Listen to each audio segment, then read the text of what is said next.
Hello mga kapatid, isang mapagpalang araw po sa ating lahat. Pagbati po, galing po dito sa Politika Artista PH at dumiretso na po tayo sa ating talakayan mga kapatid.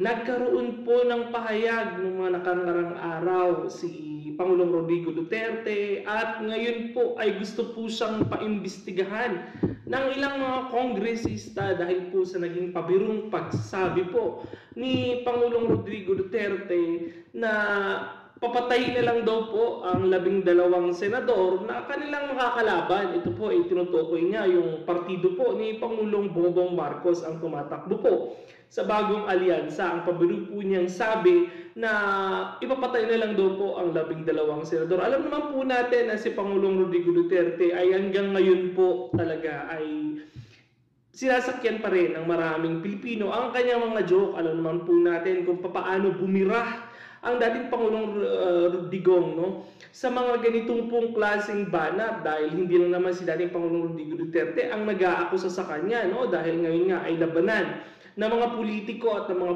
tumatakbo sa larangan ng politika ay umihigting po ang kanilang mga banat sa bawat isa mga kapatid. Gayon pa man, naku, eto na, pinapaimbestigahan na po, iminumungkahi na po nitong mga mambabatas dito sa mababang kapulungan ng Kamara ng Representante na paimbestigahan daw po sa NBI ang mga naging banat po at patutsada ni Pangulong Rodrigo Duterte. Kung ito po ba ay may malis, ano po ba, bakit daw po nakapagpabiro ng ganun si dating Pangulong Rodrigo Duterte, na kinikilala naman po natin na talagang si Digong ay isa sa mga maaanghang at talagang pagbumanat po ay kinakagat po ng maraming Pilipino. Ngayon po, ano po kaya ang mangyayari sa mga darating na panahon?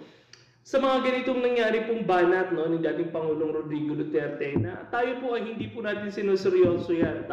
Tinawanan po ng maraming Pilipino. Yan po ang ikinagagalit ng bagong alyansa, lalong-lalo na po si Bongbong Marcos dahil po pagdating daw po sa pagpapatayan sa mga threat, ito daw po ay hindi daw po tama. Alam naman natin yan mga kapatid. Hindi po natin, again, ulitin natin hindi po natin kinukundina ang mga maling pagpapahayag po, kung ito man po ay may malis o wala. Ang usapang pong pagpatay ng tao ay ito po ay nalalabag po ang karapatan po ng tao at kumikitil po ito para po mapatahimik ang kanilang mga kalaban sa politika. But anyway po, si dating Pangulong Rodrigo po yan, si Jatay Digong po ang nagpahayag niya. At kung yan po ang kanyang paniniwala, upang makapasok po ang siyam na bet ng PDP laban ay na kay Pangulong Rodrigo Duterte na yun po. Ngayon, gayon banin po ay open po at bukas po ang isip ng maraming Pilipino kung sino po ang susuportahan at ihahalal po sa mga darating na panahon at iluluklok dyan sa Senado. Pakiusap lang natin sa ating mga kababayan na bumoto po tayo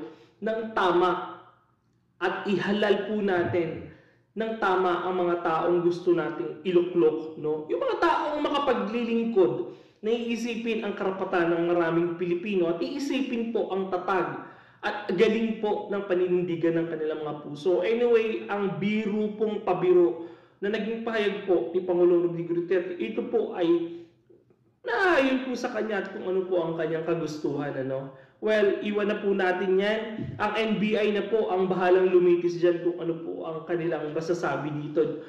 Masasabi sa mga naging pahayag ni dating Pangulong Rodrigo Duterte. Dumako po tayo dito, ang 30 senador ng bagong Pilipinas na kinabibilangan ni Erwin Tulfo, ni Tito Soto at ni Manny Pacquiao ay kumpiyansa pong makakakuha sa baluarte ng mga Duterte dito po sa Mindanao mga kapatid. Basahin po natin ang inilabas na article na galing po dito sa News 5. Hindi alintan ng mga senatorial bets ng Alyansa para sa Bagong Pilipinas ang pagdayo sa Davao ng kilalang baluarte ng mga Duterte para mangampanya noong Sabado, February 15. Giit ng Alyansa, mas importanteng maikot ang mga kandidato sa mga maraming lugar para maipaliwanag ang kanilang mga nagawa at gagawin. Higit na mas importante rin ang legasiyang iiwan ng probinsya kapag nahalal sa Senado.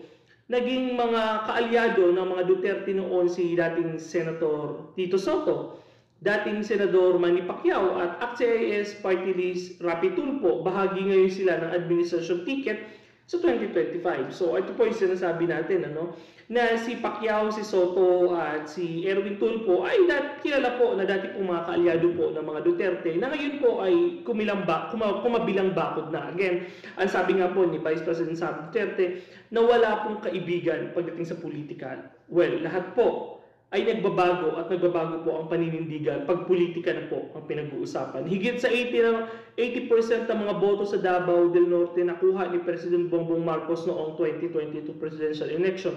Panahong kaalyado pa siya ni Vice President Sara Duterte. Ito po yung sinasabi natin dito, Pero naniniwala po tayo, na ang PDP laban sa Senato ay susuportahan po ng mga taga Mindanao. Well, tignan natin, At basahin po natin, ito po ay galing kay Representative Erwin Tulfo, yung sinasabi niyong Davao is a territory of baluarte ng mga Duterte. I am from Davao Oriental. We hope that yung mga tao will decide na hindi kami mapapahiya sa alyansa, nagpe-perform, may ginagawa naman kami.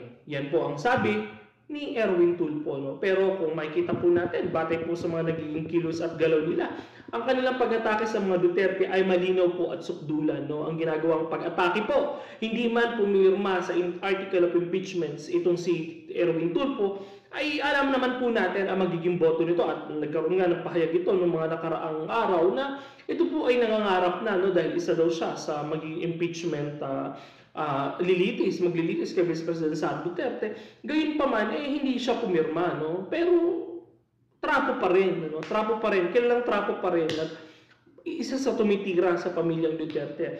As for, dito naman po tayo, galing kay Tito Soto, as for Baluarte is concerned, senatorial ito, you get 35% of the votes nationwide, you win 100%, you will be in the Magic 12.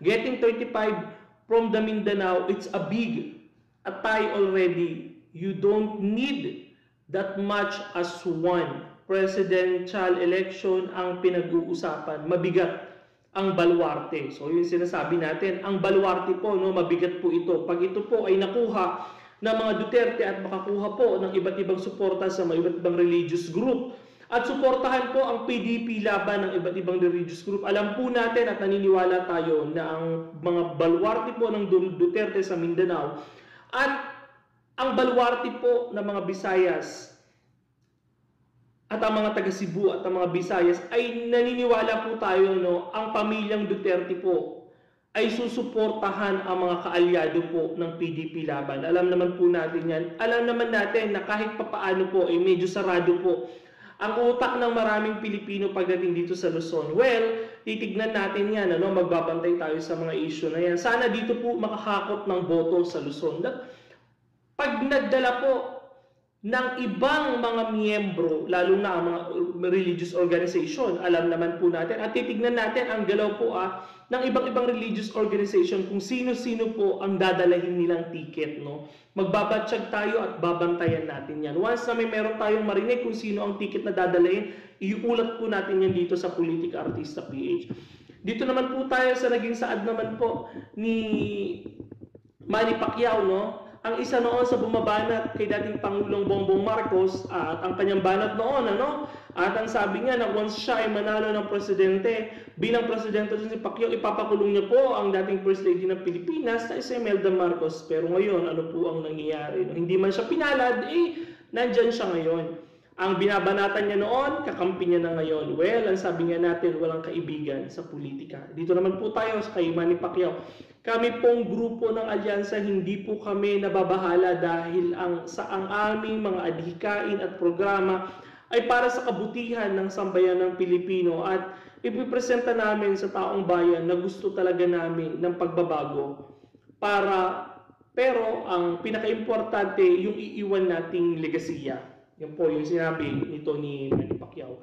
Well, kilala naman po natin si Manny Pacquiao, isang boksingero, at ngayon po ay noong nakaraan ay sumabak sa politika at natalo po sa pagtakbo ng presidential election. Ngayon po ay sumusubok na naman na makapasok po dito sa Senado at maglingkod na naman po sa bansang Pilipinas. Sana buksan na maraming Pilipino ang kanilang mga kaisipan kung sino po ang mga taong kanilang iluluklok at iuupo dito sa Senado, no? Well, mga kapatid, magbantay po tayo, no, na sana nawa ay dalangin po natin na maging maayos po ang takbo ng eleksyon sa mga darating na panahon. Huwag naman po sana magkaroon ng dayaanan, no?